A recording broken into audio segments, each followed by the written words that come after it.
ariko kwata kwa kiyita Imana akiyita iki akiyita iki Imana wanakataa sura Biblia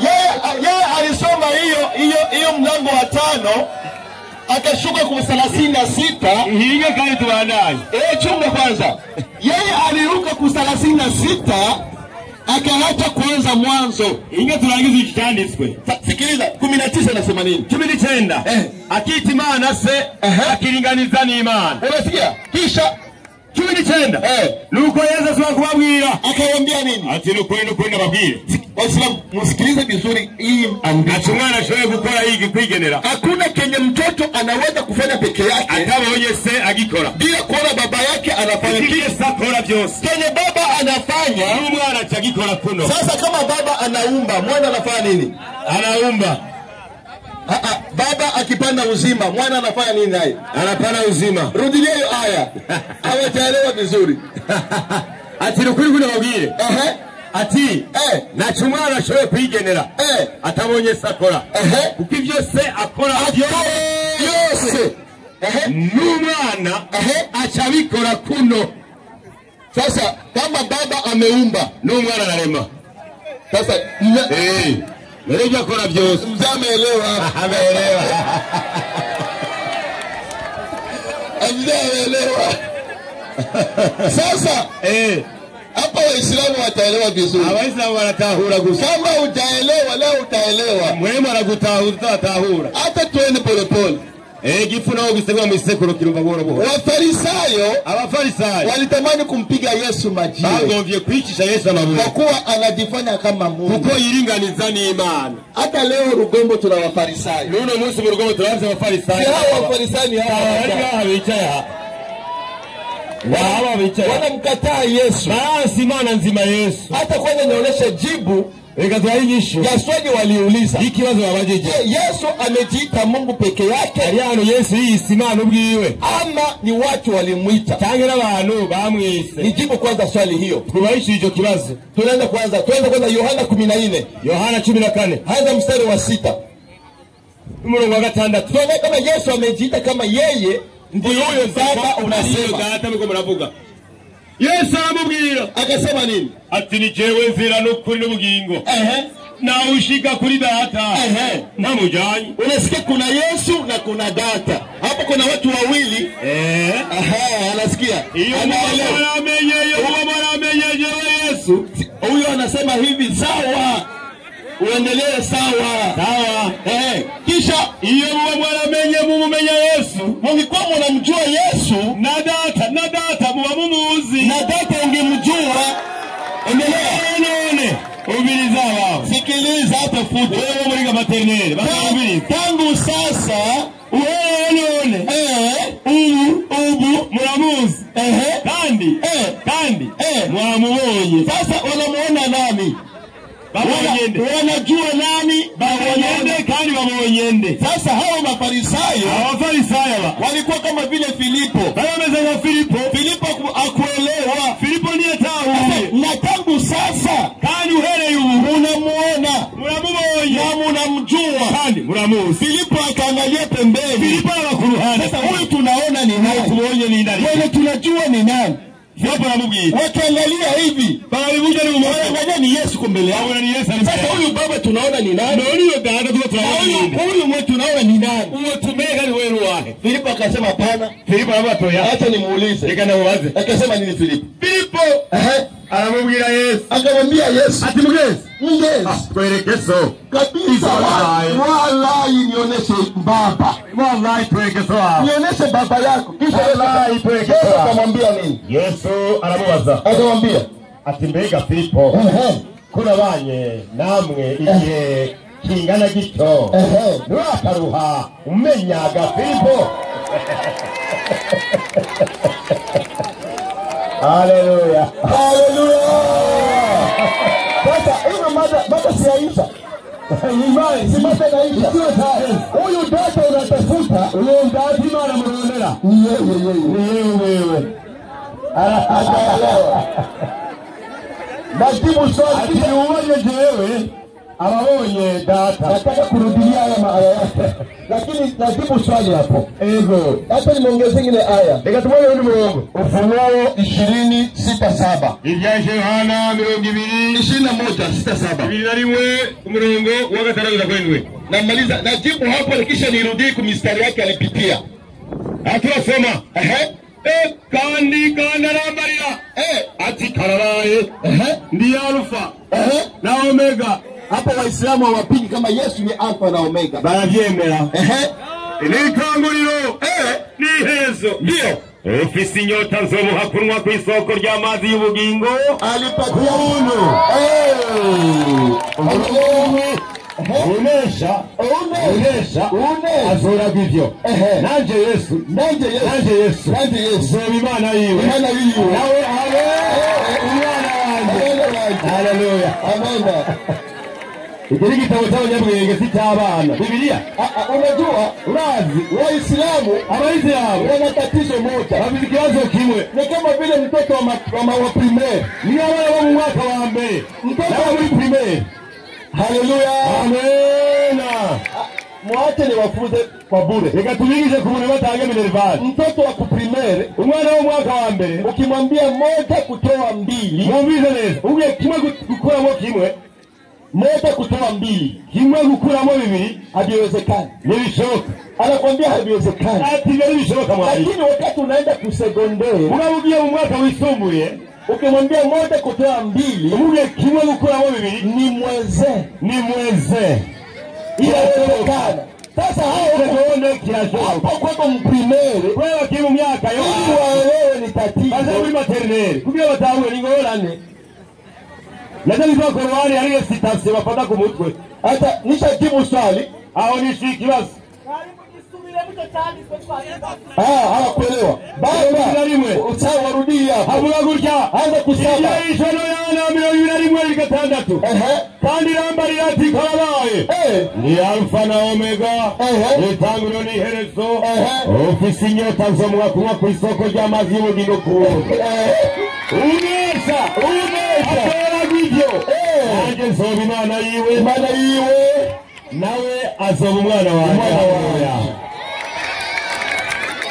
Tunajibu swali, wapi Yesu amejiita Mungu? Tunasema hapo. Tayari wamweme. Nimeanza hata niende tena. Ego. Je, waliotembea na Yesu, na Yesu, wanafunzi wake, abigishwa. Kwa kwanza Filipo tuliona alikubali. Filipo ngambe yavyeme. Tomaso namna gani? Tomaso wewe gute? Toma baba kitabu cha Yohana 21:20-28. 20:28 byanze biravuga. Inasema nini? Tunasoma Yohana 20. Byanze biravuga bigasubira. Avuga agasubira. Inasema nini? Mazi Yesu muranishize. Abigisha bari mu nzu kundi gusha. Toma bari kumwe. Yesu abazizugizugaye. Aranga hagati yabo. Atamahoro. Muri mwebwe. Mazi abwira Toma. Mwebwe batoma muri ga. Nimuzane hano urutoki rwawe. Urabe n'ibiganza byanje. Maze nurushi. Urushire mu rubavu rwanje. Naco muba batizera. Ariko muba bizera. Toma mwishura. Akamwambia nini? Ati mwami wanje. Kandi mana yanjye. Sasa huyu ni Toma, mwanafunzi wa Yesu. Yesu alisema Yesu alikula. Wewe ndio Yesu ali. Huyu alikuwa pamoja na Toma. Wewe wali kumela Yesu. Bwana Toma alimuita Yesu. Kuna kitu Toma alimuita Yesu mara hiyo. Sasa mimi nimuita Mungu nakosea. Wewe jena muhamagara Imana ikosa liliho. Usi upingaji tu. Ukurugu abane ba antikristo bakomeye. Hata sasa nirudie mistari yake. Ego. Ameanza Luka 18:18. Kunasema 18 Luka 18 akasema kuhusu ule mtajiri. Kwa nini unaniita mwema? Asa nita mwema. Ndugu yangu, mimi nashangaa Waislamu. Jena tangoza ba Waisraeli bari gaha. Wanasema kama wanaheshimu wanabii. Baba wao kwa basonera bubaha abavugisha. Lakini wakifika kwa Yesu wanaanza mwambia mwizi. Basi kuri Yesu batakumutuka ngo nigisuma. Na ndero bagira ni baharizwe. Wewe wasema ni nabii Mwenyezi Mungu. Baba wako bavugishwa n'Imana. Wewe unamtukana kisuma. Baba wako ari gisuma.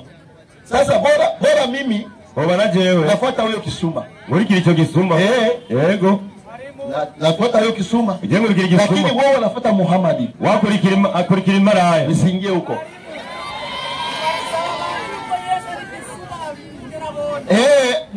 Sina hata namwambia Muhammad weko ya akuje kuna wenyewe wakabali.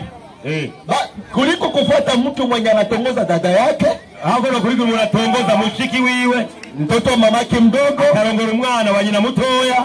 Tuachie hapo. Tuelekee nituge ndio. Sawa. Baba, nataka niwafundishe Waislamu kuwapigisha Baswahili wa Murugombo na Mozo wapate kuelewa. Sasa amesoma 18. Umukuru w'isinagoga aramubaza mubirize mu abantu mwe ati mwigisha mwiza ngori iki ngoze ndaga ubugingo urakira.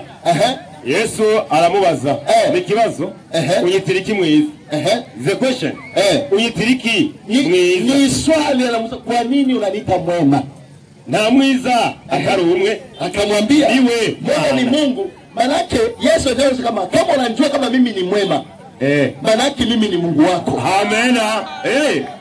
Harakata baba hiyo Yohana 10. Yohana 10. Hata 10. Yohana kione 10. Tuangalie je Yesu ni mwema sio mwema? Katoya wabeshi. Tuangalie kama Yesu ni mwema. 10 nasema. Inasema nini? Mungu w'icume aravuga. Nicheremo kandi ushika muri wese aciye muri jewe ndio arakizwa agataha agaturuka karongo icyanya igisuma nikizana nikindi atari ukwiba no kwica no gutikiza naho jeho nazawe no kugira ngo zironke ubugingo kandi ubwo busaguse ni jewe mungere mwiza. Sasa wala kataa yeye alimuuliza ule bwana wa sinagogi kwa nini waniita mwema? Kubera kunyita mwiza. Na mwema ni peke yake Mungu. Ka mwiza ari Imana. Bwana wa sinagogi kama huyu ni Mungu. Yarazi kwa Imana. Tatizo tukuelewa. Awali maternele biragoye. Akasema hivi. Achavuga gutya. Sasa Yohana 20:17. Yohana 20:17. Yesu anasema Mungu wenu baba ni sema hapo. 20:17. Yesu aramubaza. Anasema nini? Ati ntungoreko kuko ntaraduga kwa data. Sijapanda kwa baba. Ariko genda kwa bene data. Ndio. Ubabarire. Atagira duge kwa se. Ari weso. Kumana yiwe. Ariwe mana yanyu. Sasa wakasema hapo tunasikia sasa Mungu wetu, Mungu wangu ndio Mungu wenu. Sasa wakaona basi hapo inakwisha. Asema Yesu sana Mungu wake. Sasa tuwaseme hivi. Tuvuga gutya. Tujiulize swali kidogo. Nibaze kibazo gutya. Ya akili tu. Yo kuvuka ubwenge. Baba nikamate Qur'an. Qur'an linga iya. Kamata hii baruani. Hii baruani linga 33:56. Itatulagata tukigabane. Sasa mtuambie. Tuambie Allah naye ni Mungu gani anatumainia ama anaomba pia na yeye. Baba atayarisha na ingine hapo hiyo kama tayarisha kwa mbio 39 Qur'an. Mubirize bigishwa bako murigishwa. Inasema nini? Hakika Allah na malaika wake. Hakika Allah na malaika wake wanamsalia nabii. Sasa ikiwa Allah ni Mungu, nimba Allah ni Imana na malaika zake na malaika wanamsalia mtume, basengera induma Muhammad, wanamsalia kwa Mungu yupi? Bariko baramusengera dua kumana nimba Allah ni Imana na asengera induma Muhammad. Kwa Yesu aliposema hayo munishangaa. Yesu yavuze Qur'ani mshangaa. Muri Qur'ani ni mtangaza. Niongeze ingine andiko. Allah na malaika wake. Allah ni Mungu wenu kabisa. Imana yake. Yeye anasema na malaika wake wanamsalia mtume. Wanamsalia kwa Mungu gani? Bamusengera kumana yeye. Tunasoma. Soma baba. Surati Az-Zumar. Mwenyezi Mungu ni Allah. Ndio. Anampigia mfano wa mtu mwenye mabwana washirika wanagombana. Huyu ni mfano wa Mungu. Allah anapiga mfano watu wanagombana. Na aliyehusika na bwana mmoja tu. Ndio. Je, wako sawa katika hali zao? Hao watu wawili wako sawa katika hali zao? Alhamdulillah. Alhamdulillah. Anahapa kabisa. Alhamdulillah. Kabisa anahapa kwa Mungu. Anashukuru alhamdulillah. Kwa Mungu. Anahapa anashukuru kwa Mungu. Alhamdulillah Yesu. Anasema kwa Mungu anahapa. Sasa yeye aya ni Mungu. Sasa anashukuru kwa Mungu gani? Alhamdulillah rabbil alamin. Sasa anashukuru kwa Mungu gani? Mzee anashukuru kwa Mungu gani? Mzee ashaelewa. Allah anashukuru kwa Mungu. Alhamdulillah rabbil alamin. Mzee ashaelewa. Hii ni kauli ya watu hii. Sasa acha niwafundishe kitu kimoja. Bahe. Washaelewa. Wale ni mabroka gusa. Huyu Yesu amuta mtu wake hata siku moja. Nimuza mumenye mpaka kugeza hii maandiko itimilike. Ugeze vyanzo vile vashike. Baba nisomee katika kitabu cha Wakorintho wa kwanza. Chete cha mbele cha Bikorinto 12 mstari wa 3. 12 mrongo wa 3. Ndio. Nicho gituma mamenyesha yuko ta muntu na muntu numwe kabisa avugishwa na muhemu w'Imana avuga ati Yesu ni kivume kandi atamuna ashobora kuvuga ati Yesu nuhoraho atabivugishijwe na muhemu yera. Sasa hao watasema namna gani kama Yesu ni Mungu na wana Roho Mtakatifu? Baba unakweza ruhoraho badavize muhemu yera. Havitawezekana. Hizo shoroka rudia hiyo aya. Umurongo wavuga guja na muntu numwe 12 mrongo wa 3. Nico gituma turi ngaha tubamenyesha yuko atamuntu avugishwa na muhemu w'Imana. Ndio avuga ati Yesu ni kivume kandi atamuntu numwe ameze nkaba ashobora kuvuga ati Yesu nuhoraho kisha atabivugishijwe na muhemu yera. Sasa hao na Roho Mtakatifu abize kwa baba ababize muhemu yera maboko hejuru ababize muhemu yera. Nuona niwashowe na muhemu bafite. Baba nimaliza andiko ni mibindi garaga msomaji mzuri. Baba wa Korintho wa pili 16 abikora 5:16 nimalizia hapo. Turagana n'abanyamubiri gusa ivyi muhemu bazobitaho bakajuaje ni ngorane sini makuni na kauka sana ni inkwi zumye gusa.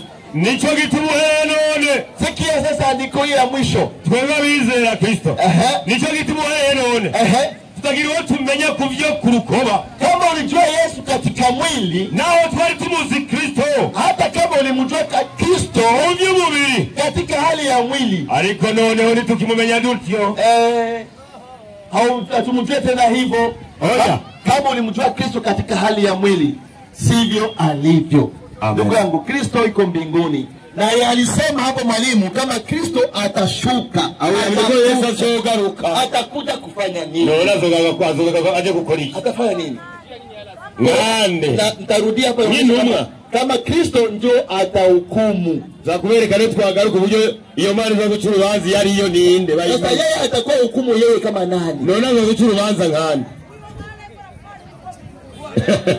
Umeelewa hapo? Umemaliza? Hadithi inasema namba ya hadithi katika Sahih al-Bukhari. Naam. Kutoka kwa Ibn Musaiba kwamba alimsikia Abu Huraira akisema. Atuitwa Abu Huraira aravuze ati amesema Mtume sallallahu alayhi wasallam ati nuba Imana aravuze ati ninapakwa yule ambaye nafsi yangu imo mikononi mwake. Ati ndaraye kurujya umushaha wanje no biganza vyiwe ari uhoraho. Kwa hakika ati mu byukuri atateremka kwenu Isa mwana wa Mariamu, atazomanuka kuri mwebwe Yesu mwana wa Maria kwa hukumu yenye uadilifu, kandi azobaje guca urubanza mu bugororotsi na atavunja msalaba. Urubanza kwa mbere azobanza ateka kuri ya rusengero ya musaraba uri kabanza umanura uterere hasi tumwe murabagesera kumeza wa nguruwe acagenda banza nikagura bya biguruwe byose mwiko muraryashyize nk'abadayimoni komeza na ataondoa kodi. Kandi Yesu azobaje ngaho kwisi gukuraho amakori nabwo azoca urubanza mwijuru uko nabazorucibwa. araguha. Yani Ego hatakubali kodi kutoka kwa makafiri. Yesu hatosubira kwemera ikori rivuye kuri mwebwe bahakanyi, bali ego itakuwa ni moja katika mawili. Yesu amaze gushika ngaha kw'isi, imanza azoca kw'isi uzohitamo mu bintu bingahe? Bibiri. Ca mbere kwanza ima kuingia katika Uislamu. Uzohitamo kwanza ca mbere. Yesu amaze gushika, amaze guca urubanza akerekana ati ukuri nuku, ikinyoma nuku. Uzohitamo kuba umwisilamu au kufa canke uhwere. nuko bizogera utuzosubira kuruha. Umuntu nk'uyu tunemusa arahuma. Amina. Nidusubira kuruha tweba turatera induru namwe. Abanza dukuri Yinjira mu musigiti, imisaraba yose kurushengera kamena. Yesu adudahugira gute? Guca. Ntabwo azoca imanza zo gutanga ibyicaro mu ijuru, kuko Yesu ubwo bushobozi si ubwiwe nta n'ubwo afise. Mariko 13:5 maze bagukure ku nzira. 10:35. Ubwo bushobozi ngo Yesu ajana abantu mu ijuru nta n'ikintu na kimwe ashoboye, nta n'agasonga bugari yotanga mu ijuru Yesu. Soma 10:35 Mariko. Ego Yakobo na Yohana bene Zebedayo. Yakobo na Yohana bene Zebedayo baramwegera baramubwira bati, yegera Yesu aramubwira bati, mwigisha turagomba kuduha icyo tugusaba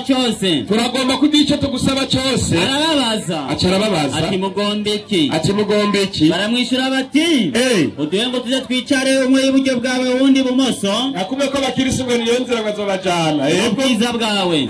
Maze Yesu arabishura ati ntimuzi icyo musaba. Umuntu wiyumvira ko yaza gucira urubanza kubwira ngo uja mu ijuru ngo uriko urasaba Yesu, we kwamunzi ca mbere nuzi icyo usaba. Mwoshobora kunywera ku gikombe jewe ngira nywereko. Abo ni bohakana. Canke kubatizwa umubatizo jewe mbatizwa. Barakunda no koga, abo ni bohari. Baramwishyura bati, baca baravuga bati, turashobora. Nari ndabizi ati turashoboye. Yesu arababwira ati igikombe nywerako koko muzokinywerako. Ati ndazi kuvuga ko mubikunda nzobaha munwe. Kandi muzobatizwa umubatizo mbatizwa jewe. Ati kubatizwa ntibiragoye nari batona bishobora. Ariko gutanga ibyicaro iburyo bwanje canke ibumoso si ivyanje. None atari ibyiwe uba ari byande. Hariho bosi. Nico tuba twebwe tubijya Yesu bya Yesu. Reka twumve icari rero Yesu. Si sawa? Ego. Reka twumve icari ko ubutanga ibyicaro si Yesu. Hari undi muntu atotanga ibyicaro. Uwo rero niwe bosi wa Yesu. None niba ari bosi wa Yesu, Yesu acacika iki? Si sawa? Ego. Abaroma 15:8. Abaroma 15:8. Azinde 14 mwari muri imwe Yohana duheraho nyabutugenda mu Baroma. Yohana 14:1. Inyandikiragira iti, nimuhagarike imitima yanyu. Ego. Mwizere Imana nanje munyizere. Urumva na Yesu kwazi yuko atari wari bosi, ari bosi wiwe. Avuga ati mwizere Imana hama nanje munyizere. Ego. Imuhira kwa data hari amazu menshi. Numva ko Yesu azi ko kwasi hari amazu. None hari amazu kwase umva bazarayiwe. Wapi? Hari amazu menshi. Yaba atari wo mbana bibabwiye. Kuko ngiye kubategurira. Umuntu agiye gutegura n'umukozi umukozi. Niboyi. Agiye gukoropa. Bariko baratsinda. Agiye gukoropa. Icyo Abayisilamu turabyemera Yesu agiye gukoropa n'umukozi. Kweli kabisa. Yagiye gukoropa. Ikibazo aho kiri. Bosi ni wakoropa, ni wategura. Cyane bosi arategurirwa. Yesu rero kubera ari bosi, atari bosi. Yesu yagiye gukoropa, koza ibyombo, koza amasahani, ahanagura ibiyo. Mbega yahanagurira abandi. Abaroma yagiye guhanagurira rero dukwiye kumenya. Abaroma 15:8. Muce mubyina 15:8. Inyandikiragira iti, wasoma n'abandika. Icyo mvuga nuko Kristo Yesu yacitse umukozi w'abakebwe. Yacitse umuboyi w'abasiramu. Wasilamu takbir. Yesu yacitse umuboyi w'abasiramu. Sibwebwe. Yagiye kudukoropera, ategura tuzokwicara, bigiriye hehe? Mwijuru. Mwebwe ntimubeshe. Yavuze ko muzomutegerera mu bicu. Ntabwo ari mu ijuru. Abo bazoduga mu bicu n'ibihunda biriyo. Ntabwo ari mu ijuru. Nabikugiye ngaha. Mu kigo cyatangwe ngo bazomusanganira ngo hejuru ngo mu bicu. Mwebwe muzoja mu bicu, twe twibere mu ijuru ry'Uhoraho Allah subhanahu wa ta'ala. Aho Yesu yagiye kudutegurira twebwe twakebwe. Ego kweli. David Pingare Kaziyo Mpaya acaraza rero mwarimu. atanga akandiko ko muri Yohana ngo reka arakosora. Aragenda akosora muri Yohana 5 mwarimu wese 36 acara mutunza ngo hera 17. Soma 17 wumvirize. Yohana 5 murongo w'17. Inyandikira gira iti Yesu arababwira ati Datarakora kugeza n'ubu. Udatarakora kugeza n'ubu. Nanjye ndakora. Komeza. Nicyo cyatumye abayuda barushiriza kurondera ingene bomwica. Hemwe nibarize ikibazo hagati y'Imana n'abantu nindatuma umuntu apfa. Ni Imana. Hama ngo Yesu bagira bagirene bamwice. Imana boyica wapi? Abantu musenga Imana ipfa muzoyisenge mwenyene nituriwe. Oya iyo dini bayikina bonyene. Iyo dini bayikina mwenyene Imana ipfa. Muzoyisenge mwenyene Imana ngo yicwa nabo yaremye. Ikubitwa nabo yaremye. Ariko abakizo je barantwe. Uyo baramwica Imana yo barayica. Imana yo bakayiga inyama. Bati mubiri wande wa Yesu. Imana yo bakayinywa n'amara. So, ariko musenga amagufa. Mubasenga gakankara. Inyama barariye, amaraso baranyoye hasigaye dukangara tw'Imana. Wewe mugifise Imana musenga. Wapi? Ipu. Komeza. Arabandanya. Ego. Arabandanya. Ego. Cyo cyatumye bamuro barushiza kurondera ingene bomwica. Ego. Kuko atakengera isabato gusa. Ariko agatako akiyita Imana ko ari se bwite. Yesu ngo yise Imana ko ari se bwite. Gakeneye ni wazarusigura neza ino nyandiko. Imana yavutse yitwa nde? Iyi yise ko ari yo se wiwe. Iyi Mana Yesu yavutse yitwa nde? Ifise akazi akahe? Siko bimeze? Nuko nyene. Soma 15 aho nyene. 15. Uno muntu. Aragenda abwira abayuda ko ari Yesu yamukijije. Nicyo cyatumye abayuda bahama Yesu. Kuko yakoze ibyo kwisabato. Yesu acababwira gwiki? Yesu acababwira ati gwiki? Data arakora kugeza n'ubu. Nanjye ndakora. Uwo data yavuga yari. Nimba byo kuri mutaje kuzimiza abantu hano. Uwo Yesu yavuga ati data wanje je barakora. Kugeza none Yesu ndakora. Uwo data yavuga ninde ajejwe iki? Nimba agira atari yo gutakaza abantu. Acharagenda mwarimu reka ndamukosore. Warakosoye mwarimu. Mwarimu yacase 36 gira ko tunyarutse. 36. Ariko jewe Yesu. Isikishingire nawe kuruta Yohana. Ngo ndafise ikishingire nawe kuruta Yohana. Kuko ibikorwa datamaye ngo mberaheze. Ngo kuko ibikorwa datamaye ngo mbiheraheze. Ibyo bikorwa nyene nkora. Ati ibyo bikorwa nyene nkora. Nivyo bishingire nahe. Yuko data ari we yantumye. Jameni. Yesu arivuye ko yatumwe nande? Na data. Iyo utumwe uburi giki? Uburi intumwa. Kumbe Yesu ni ntumwa y'iki? Y'Imana. Abana bo Yesu ni iki? Ni Imana. Hagati y'aba na Yesu twemerende. Bajenemera Yesu. Kubera avuze ko ari ntumwa y'iki? Y'Imana. Reka kuyobya abantu nimwemere mwahamu mugaragaze ko Yesu ari ntumwa y'Imana muri cyo kuzimiza abantu. Eko kwe. Erega mutoje mu buriro.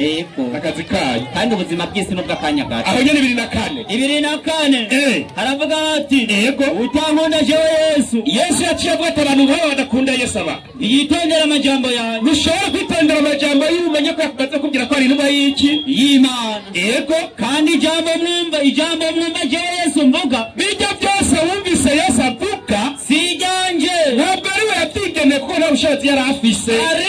Ariko ni rya data yagize nte yantumye. Ari we uhoraho Imana rugira byo se Allah subhanahu wa ta'ala. Niwe yatumye nde? Yesu. Pinga. Si Yesu yivugiye. Pinga ugwe mu muriro. Ugwe mu wuti. Kono kuri kw'Imana. Acagenda mwe harifu. Muri Yohana 14:6 undawe bigana abakristo kureba batiyumvira no kwiyumvira. 14:6 aho yaso. 14:6. Yesu aramubwira ati. Ni jewe nzira no kuri n'ubugingo. Ntawe ushika kuri data. Ntawe ushika kuri data. Koma mashe. Namujanye. Kumbe Yesu nitangana abantu kwande. Badata. Kuko Yesu wabasinde. Si data. Jameni, ubu munacitsi barabara. Niwe baracitsi Imana. Cyane n'umushoferi wa bisi. N'umushoferi wa bisi Yesu. Niwe asenga nka Yesu. Ukubama nka Yesu. Ukisondesha nka Yesu. Ugakora ibyiza Yesu yigishije. Ukubaha amabwirizwa y'Imana. Aho uzobona yanze Yesu yakwigisha gushika kuki? Kumana. Ariko ntabwo Yesu yacitse ikiraro ngo munyangeko. Oya. Mbega nyuma yo ikiraro Imana barayihonyora. Wapi? Ko muri barabara ryayo. Oya. Mbega Yesu gwajana abantu kuma? Na. Bisigura ko Yesu arazi ko hari iyindi Matayo 6:9. Matayo 6:9 inyandiko iragira iti bagenda kubaza Yesu ngo twigishe gusenga. nuko musenge mutya. Yesu acabwira ati musenge mutya. Muti data watwese na Yesu ari mu ijuru. Uwari mu ijuru ninde? Oya barakwiye kubahitike basubira iyo bapfuye. Oya n'ukuri baca batambukanye kuko nta kimwe ariko barigisha. Iri abazanye. Ariko murasetse. Acaja mu byashiriwe Yohana agenda gutwereka yuko ngo Yesu ngo ni Alpha na Omega. Aca soma 2:1 niho yasomye byashiriwe Yohana. Ibyashiriwe Yohana mu byashiriwe Yohana 2:6 ngo ni jewe Alpha nande na Omega. Ngo uyu Yesu muri Amisilamu numwe yopinga ko Yesu ari we Alpha na Omega. Acha yibagira ko byugera ku 2:1 reference iyo nyandiko ikujana muri Yohana muri byasho Yohana 1:8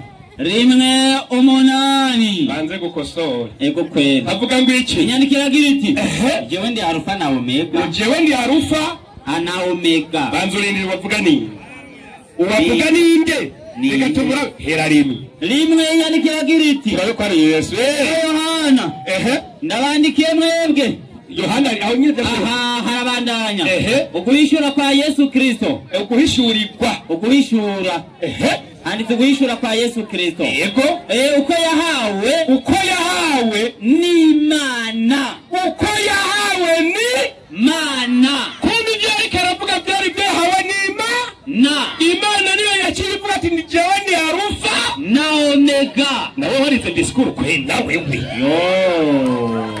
jewe ndi intumwa ndiko natumye ndiko ndabihishura ndabivuga kuko nyine nagize gute nabihawe n'Imana timara yavuga ati jewe ndi Alpha na Omega kuko byose ariko aravuga ari yabihawe ni Imana. Alpha na Omega si Yesu, Alpha na Omega ni Imana ari Yesu.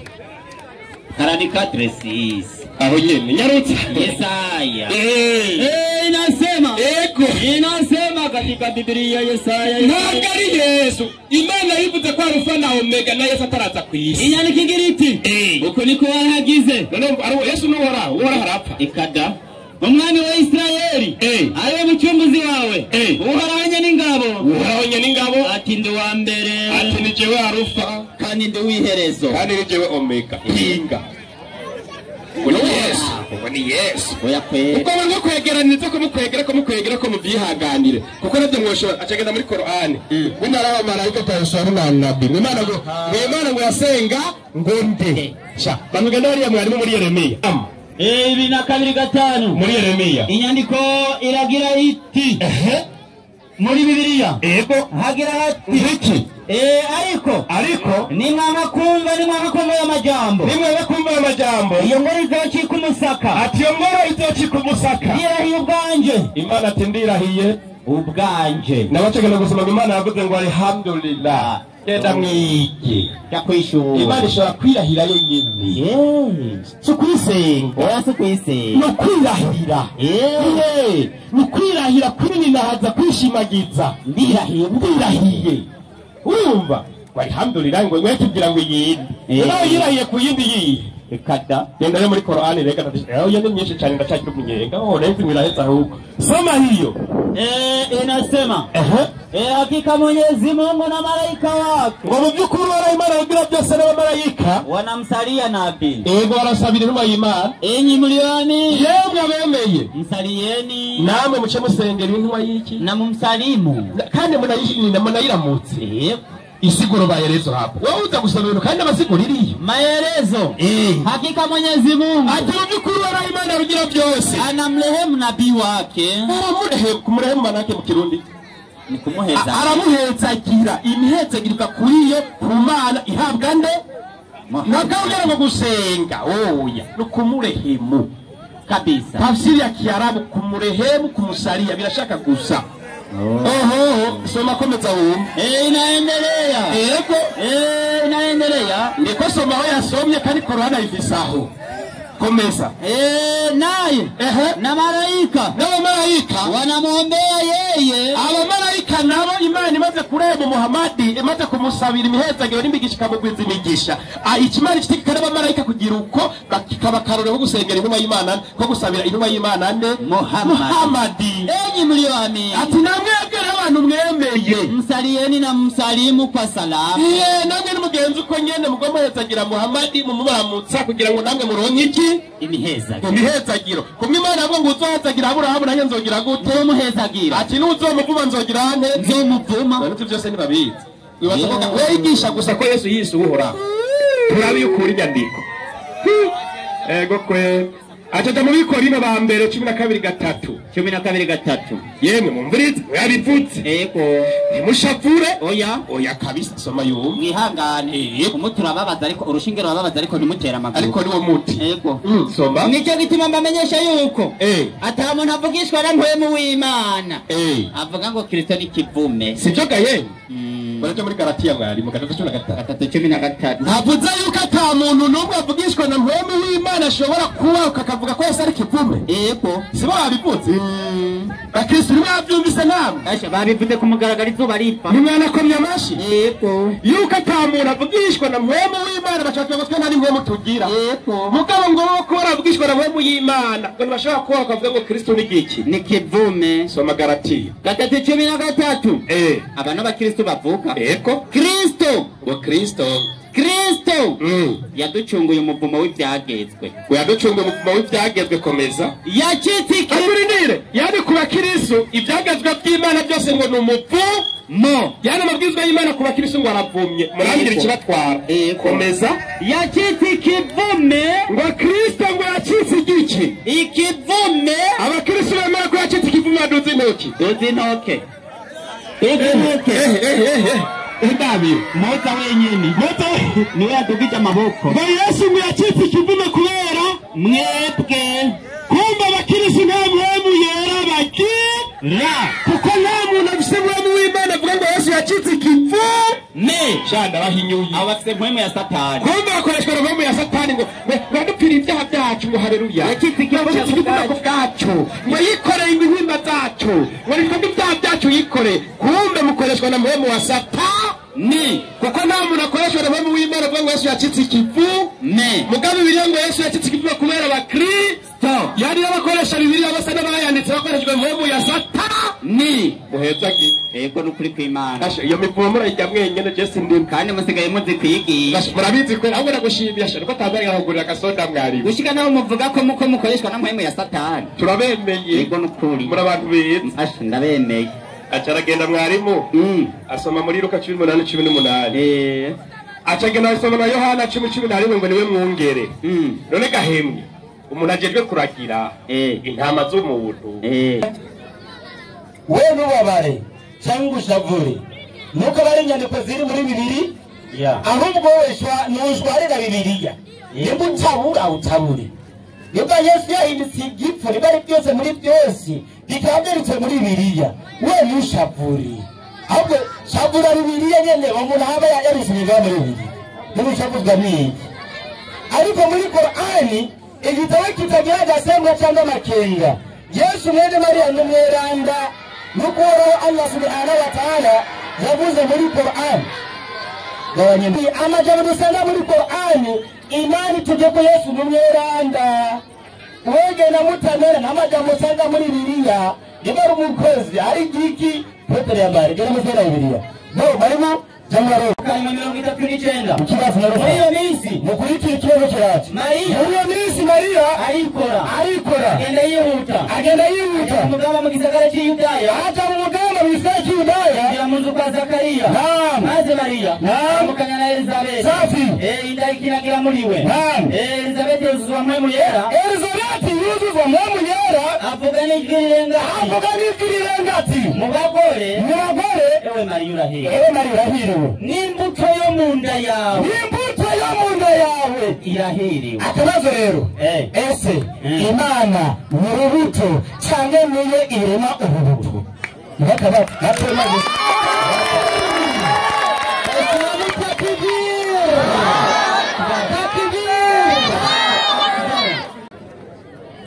twigisha umenya ko ikigo cyinjiye neza iyo umuntu yihubuye tubatangiye kuvuga ko Yesu ari igisuma abana ari umukozi atura tekanye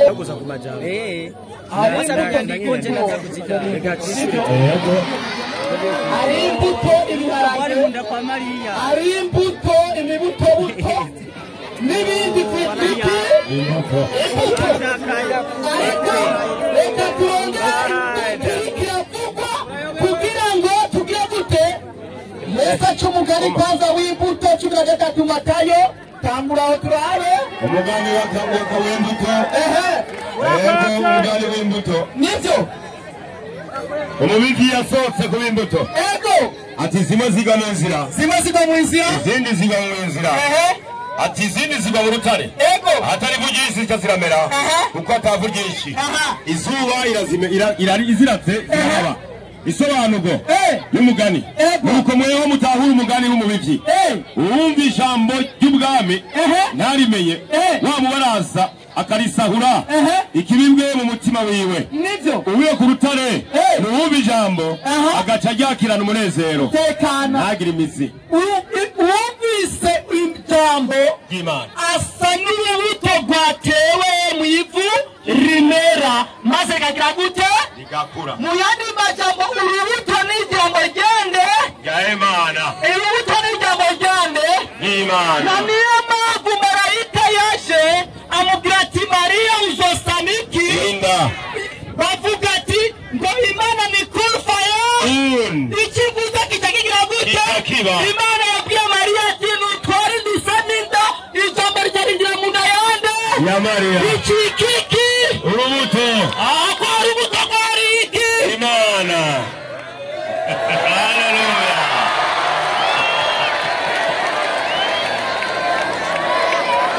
kumbura nibatahure ndasubiramo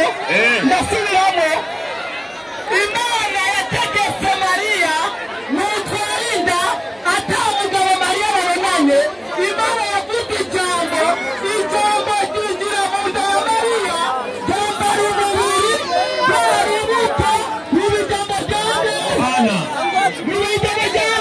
ya Mariya kuko batabitera neza igice cya mbere cya Yohana 2:3 Yohana Injili ya Yohana kwanza 1:14 1:14 nasema inasema yavuga gute neno jambo yihinduye umubiri jambo yihinduye umuntu abana natwe jambo yihaye umubiri agira gute abana natwe jambo niryo ijambo ryene ry'Imana urubuto urwo rubuto rero jambo rwihaye umubiri Subhana ruba mu nda ya Mariya haleluya urubuto rero urwo rubuto avuga niyo rya jambo nyene ryande ry'Imana Imana mu kurema ivuga ijambo rya jambo ryinjira mu nda ya Mariya ryambara umubiri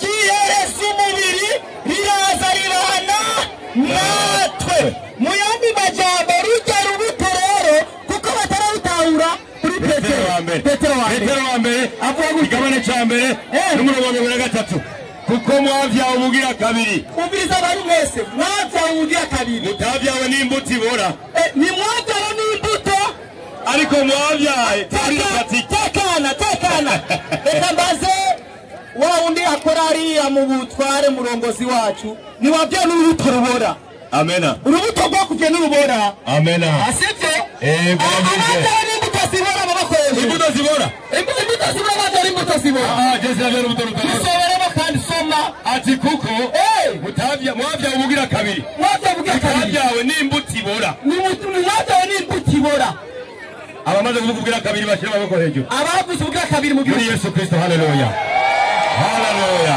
mwavuze ubugira kabiri n'urubuto rutameze gute rutabora imbuto z'umugore n'umugabo zigira gute zirabora mbega Mariya urubuto rw'umugabo rwagiyeyo hagiyeyo urubuto rutagira gute rutabora ariko jambo ryande Imana jambo ninde Kristo manuka ati mubiheshejwe ijambo ry'Imana ririho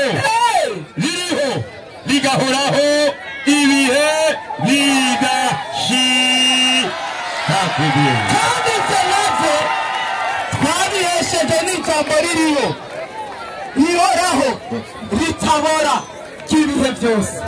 Rujya rubuto rwari hariya cyari ijambo. Amena. Cyari igiki? Ijambo. Ijambo nawe ninde? Ni Imana. Imana ni wande? Yesu Kristo. Kristo akacabande?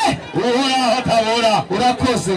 Rwa rubuto rutabora murakoze. Mwari muruzi si ibiharage si imyumbati.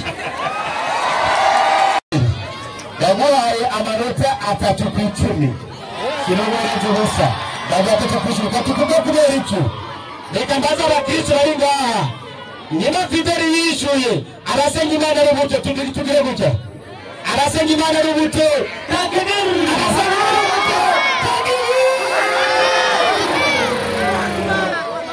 Nanda kumusega Imana rubuto.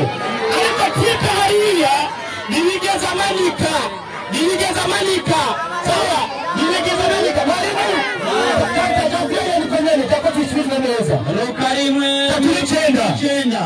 Inyandiko igira iti Mariya ariko ajya mu mugamba mu gisagara cy'Yudaya yinjira mu nzu kwa Zakariya aramukanya na Elizabeti maze Elizabeti yuzuzwa mpwemu yera inda ikinagira muri we. Elizabeti avuga ati n'ijwi rirenga ati mu bagore ewe Mariya urahiriwe n'imbuto yo mu nda yawe irahiriwe kandi ngo hari namwe eti n'imbuto yo mu nda yagizene irahiriwe batite basenga Imana mbuto. Tujya muri Yesaya 4:4 arutsa 4:24 yandikiragira iti uku niko Uhoraho agize uwakubumbye wewe ukiri mu nda ati uwabumbye Yesu akiri mu nda ya nyina Mariya ati ni jyewe Uhoraho ndema byose ntabwo ijuru ndumwe ngaranzura isi hariho twari kumwe Jako 4:10 uku niko Uhoraho agize nimwebwe byabona byanje abasabyi banjye natoranije kugira ngo mumenye kandi munyizere nimutahure ko ndondiwe nta mana yigeze kubumbwa hirya yanjye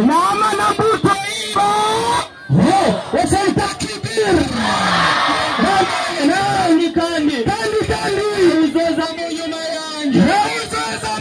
yanjye jewe nta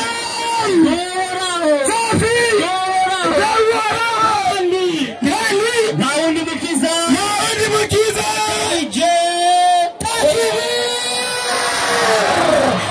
ndabaweza kagenda 15 Matayo turasuzuma batoreza amanota yabo yose bahaye 15 ubutumwa bwanditswe na Matayo inyandikiragira iti mwandyarya Yesaya yavuze neza ibyo yavugishwa ati aba bana bari bahishe iminwa yabo ku mitima yabo kure yanjye yansengera ubusa kuko ingisho zabo ibyagezwe na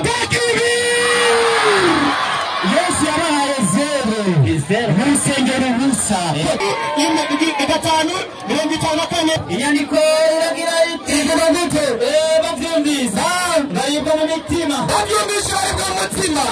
bamwekenyera imisaya ariko Stefano yuzuye mpwemu yera ahanga amaso mw'ijuru abona ubwiza bw'Imana na Yesu hari ibintu bibiri ubwiza bw'Imana na Yesu ahagaze iburyo bw'Imana. Kumbe mw'ijuru hari ibintu bibiri hari Imana nande na Yesu. Mbonye ijuru ryuguruka n'umwana w'umuntu ahagaze iburyo bw'Imana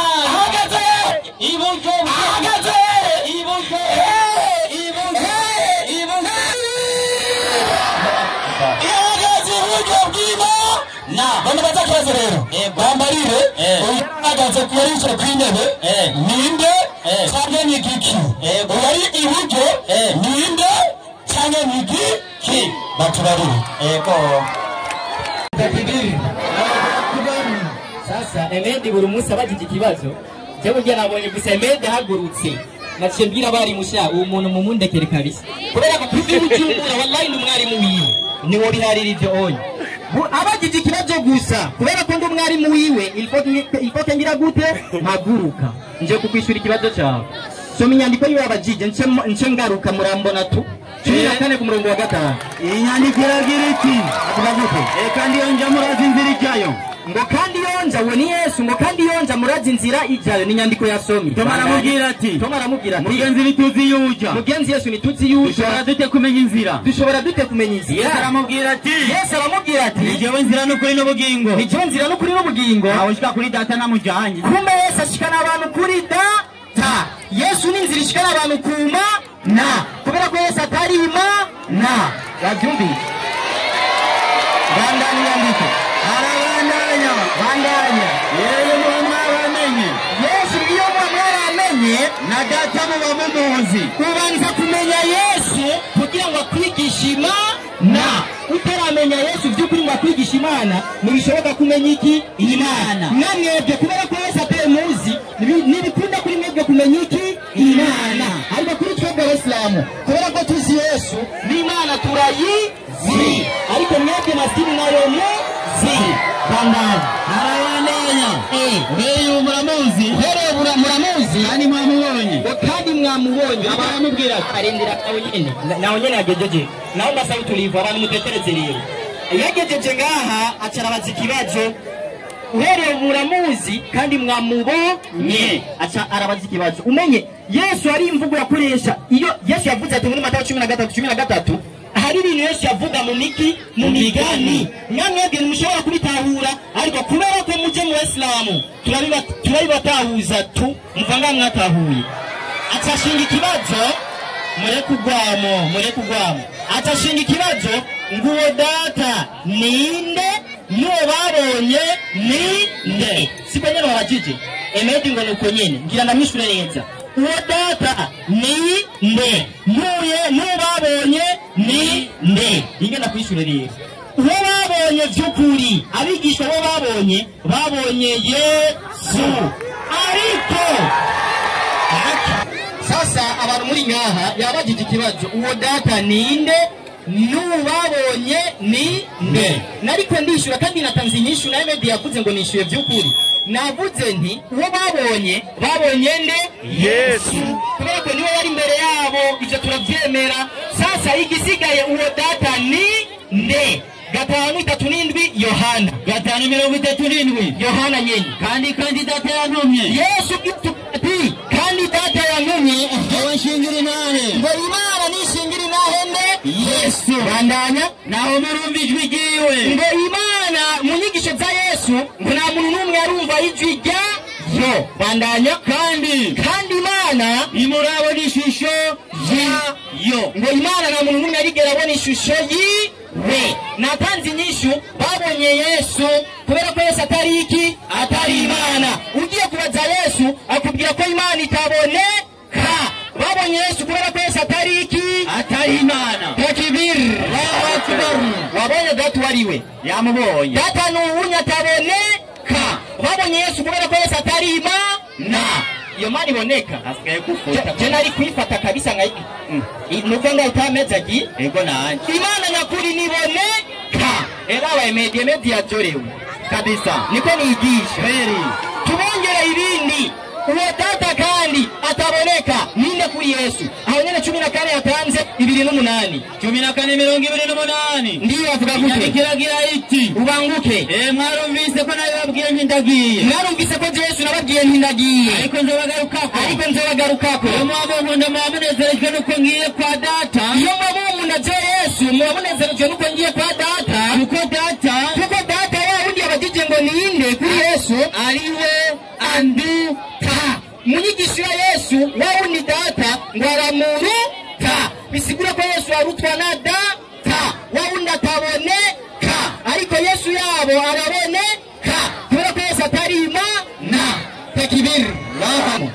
apana zisanduru mu mwishinga amashengero hariho n'akandi karimu rero kaje ngaha aho ndigira ngo no ministramu ariko ni kubera gusa umwana ari kukabaza ikintu reka ndamwihoze kabisa ariko ndazi neza we ni wigeze umwislamu n'umunota n'umwe wiyemera ko ari umwislamu ngo tuganire ishara b'iminota ibiri ingo tuganire ishara ingo mu minota yanje jewe ingo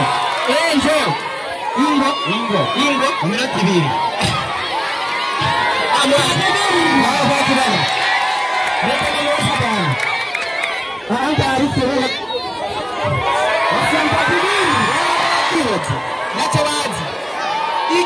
ikiri ngaha dutabuye ko kwanza hari Yesu hakaba n'Imana bisikura Yesu batariki hatari Imana twatse tu ikigwa kiri ngaha mbega Yesu nuhoraho cyane n'abantu bamubesheye twebwe tuvuga duti n'abantu bamubesheye uwo nyene musore yita ko yari umwislamu yaje ngaha atanga muri Tito 2:13 nuwasome iyo nyandiko ni yanditswe nande na Paulo niwe yagiye kwigisha reshera Yesu ko Yesu iki ari Imana ariko nawe nyene kubyinduru ziwe yaje ngaho ko minduru yemeza ko Yesu ari iki ari Imana yisunza amajambo yande ya Paulo cengira nibarize kweli uyu muntu yisunza amajambo ya Paulo mu muntu wo kuri cyane w'ikinyoma 11:22 ariko rino batabiri 11:22 ya Giriki havuga gute mbega abona abaheburayo nanje ndiwe abisirayeli nanje ndiwe urugero rwa Ibrahimu nanje ndirwe abasuku ba Kristo jewe Paulo vuga nk'umusazi Paulo ngo yavuga nk'umusazi akacayigisha abakristo ko Yesu ari iki ari Imana nabo bakemera imvugo y'umusazi rero mva rukura dutera urwamo umuntu wemera imvugo y'umusazi hari wemera imvugo y'umusazi aba mutima mu mutwe wapi rero mva rukura dutera induru ngaha kabisa salamu alaykum wa alaykum assalam waislamu takbir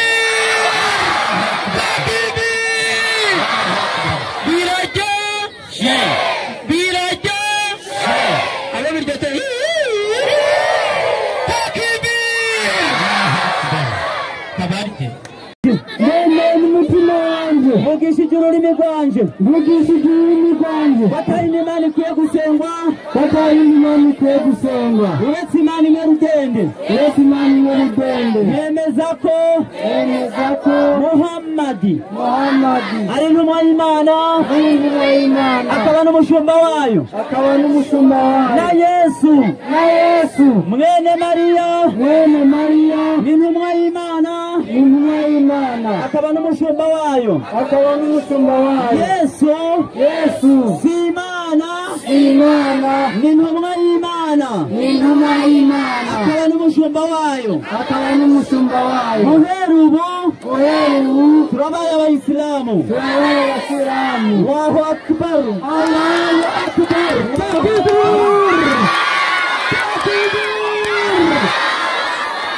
Imani mwirudende hama mvuga amajambo basubiremo tuzi urutoke rw'iburyo tuzi ukuboko kw'iburyo ngiye kuvuga amajambo musubiremo mujye musubiramo amajambo avuga shahada ari intumwa y'Imana akaba n'umushumba wayo na Yesu mwene Mariya n'intumwa y'Imana akaba n'umushumba wayo rero turabaye abayisilamu Allahu akbar